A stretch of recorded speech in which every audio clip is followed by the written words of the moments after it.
Do you guys have any opinion about buffet roast beef? Like the way that it's... Whoa! Yeah. One guy left, by the way. Big opinions over there. Tyler just left. I was talking to Aaron about this, and this is the one note I came back with from Europe. I was just looking at my Evernote thing. That's the one thing I wrote. It said, roast beef in a buffet is for grown-ups. I feel very uncomfortable when you go up and there's a guy with the hat and the carving thing, and then he's like what would you like? And I'm like, I don't know. Why haven't you finished before I got here? Like, what? Well, you have to kind of pretend that what he's doing takes some real skill. Just that one little piece, that exact same quarter-inch you're slicing for everybody. Wow, like, thank you. Nice. Well, see, Dan, you won't be surprised to know that I grew up in a family that has prime rib buffet opinions. Like really? My mom and dad would actually say, I would rather give me that part. Give me that part. Like, they come at it and go, I want the this or the that, and they have names for it. Or sometimes there's chicken or turkey, and they go like, you want white meat or dark meat? I don't know what the fuck you're talking about, man. I don't work under that hood. Just feed me. I'm a writer. What the different kinds of meat on the same animal? I don't know. White meat is way better, and I'm not. That's inaccurate. I didn't. Oh, you like brown meat? I didn't mean to go down this road, but white meat is dry and shitty. Oh, fuck off! No, get the fuck out of my kitchen. I think you're confused because I think in a lot of Indian restaurants they use white meat more than dark meat. And Thanksgiving, I just get like the stuffing and the mac and cheese. Like I secretly like people are always like, you gotta try the turkey. I spend all the time on the turkey. Fuck you, tough titties for spending time on turkey. So you weren't eating turkey on Thanksgiving, and someone said maybe you should try the turkey, and then you got mad that someone was like, have the turkey. But Dan, on Thanksgiving. Dan, you started this by saying this is a European UK thing. Is that the first time you've encountered the guy in the hat? No, I was just talking to Erin about it, so I thumbed it into my phone because she was bewildered. She's like, what are you talking about? Roast beef is grown-up food. What does that mean? You're 41. And I was like, yeah, but it's just like, my brain shuts off when I see the cutting board with the juice and there's like a half-cut shank of something, and the guy's like he's gonna cut the meat for you, and like you're gonna participate. And it's so like, I don't like something the your uncle should do. Where they act like they're like hooking you up. Yeah. I always feel like it's possible to do it wrong. Because it would be so absurd to answer honestly. What would you like? Roast beef. Roast beef. What are you talking about? I don't know what to yell that at him. But it just feels like roast beef. I want. I not anymore. Not like this. I don't want it. It's like you don't live in that hood. It's like close-up magic or something. All of a sudden, it's like there's when's your birthday? What kind of like you want to hear a story about three kings? I don't. Why didn't they cut it before I got there? Have you ever eaten at Lowry's? Yeah. It's very good roast beef. Tam O'Shanter's one of my favorics. That's a Lowry's. Yeah, that is. Yeah. Sometimes I'll say, I'd like you to just cut a hole right in the middle. I just want that center.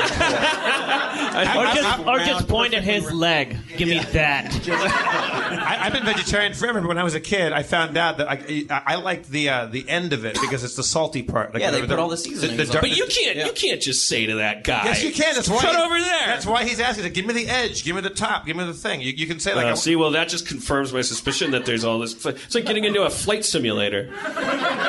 Give me the edge. Give me the top. That would be a cool proposal, though, is put the ring in the fucking hunk of beef. You'd be like, hey, get the top. Yeah, you have to tell her. The top. She wants the top. It took till I was like 35 years old to come to terms with the fact that it's hair cutting's fault that I'm intimidated when I sit in that chair. Like as a science, it's a dumb activity, getting my hair cut. And I when I sit in the chair and someone's got a pair of scissors. Obviously, I want my hair shorter. I don't know how else to say it, and I don't. This isn't a ticket that I wanted to buy, and I don't have a headshot of someone that I want to look like, and I don't know the terminology. I want a Windsor knot above my left ear. I want feather doofus and put a ducktail on the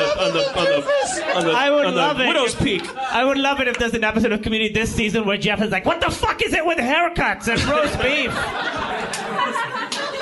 It's so intimidating. The conversation you don't like. That you don't like. I don't like the feeling that you don't I'm like cutting things. Is that? Well, no. It's that moment of exchange between you and some kind of threshold guardian, or some kind of expert, a professional, a crust, yes.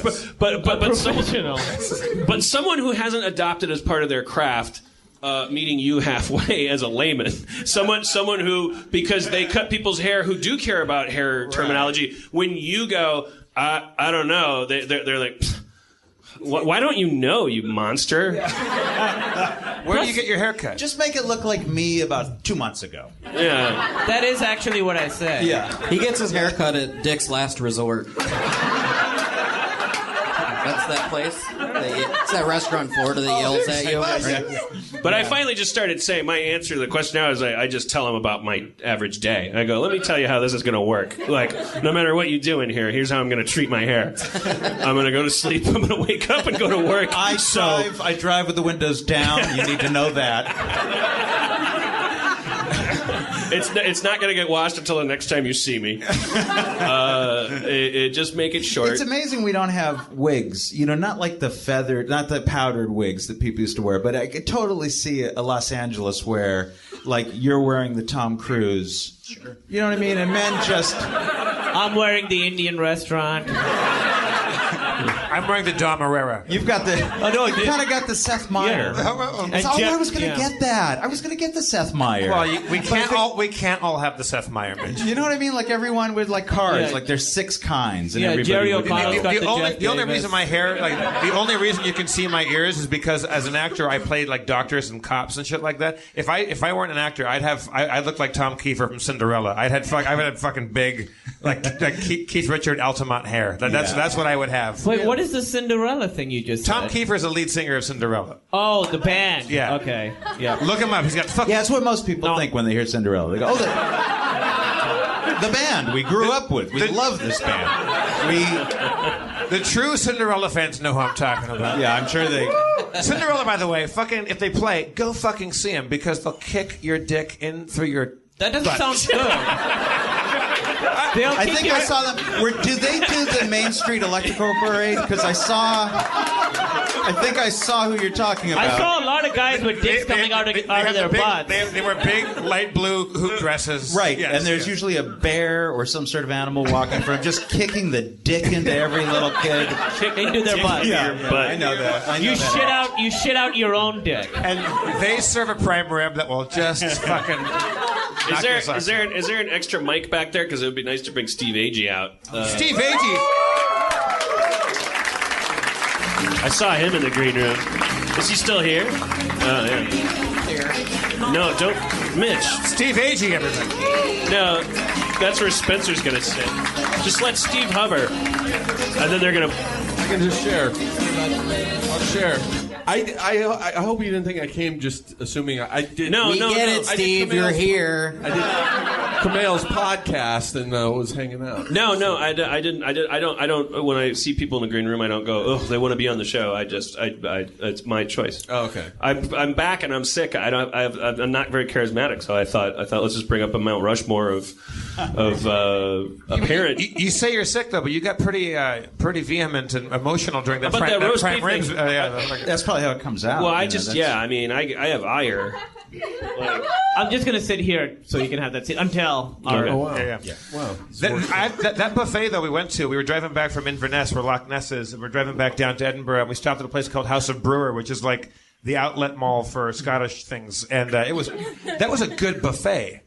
Like they got French fries right at a buffet. The chips there were fucking off the deep end. I was sitting out in the cold, and Erin didn't like her food, so she wanted to get a sandwich. I got mad at her because I felt like my mommy abandoned me in the cold. I was freezing. I know it's really romantic. It's gonna, I'm a great husband. But I was like, and then I was kind of like, oh, you left me out here searching your sandwich. You barely. And then I was taking my tray. And I went up to the door and I was opening it, and then the Diet Coke that was on the tray toppled off, and I went, God damn it! like that, and it was such a disturbance to the European old world melonist, like all these guys in those little checkered flat caps. Damn it! But this guy right next to where I did it, like he's sitting with his wife eating his chips, and I said, God damn it! I started picking up the Coke bottle, and I without looking at him, I said sorry, and he said, it's all right. It can't be helped. What a nice man. At an American buffet, it's just people throwing handfuls of noodles and yelling, God damn it. If you've been to the soup plantation, that's all it is. It's people fighting for a last potato. When I was broke in college, I used to go to the soup plantation at the Beverly Connection, which I think is gone now, across from the Beverly Center. And I would just eat there for free. I would just kind of steal my way in. I would go in, and you walk. Normally, you get a plate, go to the salad bar, walk, and you pay, and then walk into the inner sanctum where there's pizzas and muffins. Kamel, would you grab a fucking I'm seat? sorry, I can't find a spot to be at where I'm not blocking someone, so this is good. This is good. Oh, no. Keep it. Thank you, Adam. Thank you. Great. Okay. And what I used to do is I would go in there and I would just walk past them with a book, and I would go in and I would find somebody who had left with an empty, like there was like empty plates. And I just sit there and read my book for a while, and they would come up and say, more iced tea, because there would be like an iced tea thing. And I go, sure thing. And then after about a half hour, I'd get up and I would just resume eating. And I went there so much. Outsmarted the system, I went there so often, I knew all of their names. And they knew my name, and they would give me a little, like, to go. We made some fresh cookies, Jeff. Here you are. And I stopped stealing from Soup Plantation because I felt bad. Wow. I went there the other day, and Jerry O'Connell was hanging out. God damn it! What's Soup Plantation a play on? Have you thought about that for more? It feels like it's racist. It sounds racist. Yeah. I mean, we hear that. Well, they took out the cotton bar. They used to have a whole thing where you would help yourself to cotton as you went in. Yeah. It was pick your own mail. They would, they would whip you while you were making your plate. Yeah, they would weigh your bag, and if it wasn't big enough, you know. That's actually what did used to happen. 12 types of lettuce. Yeah. That is what used to happen.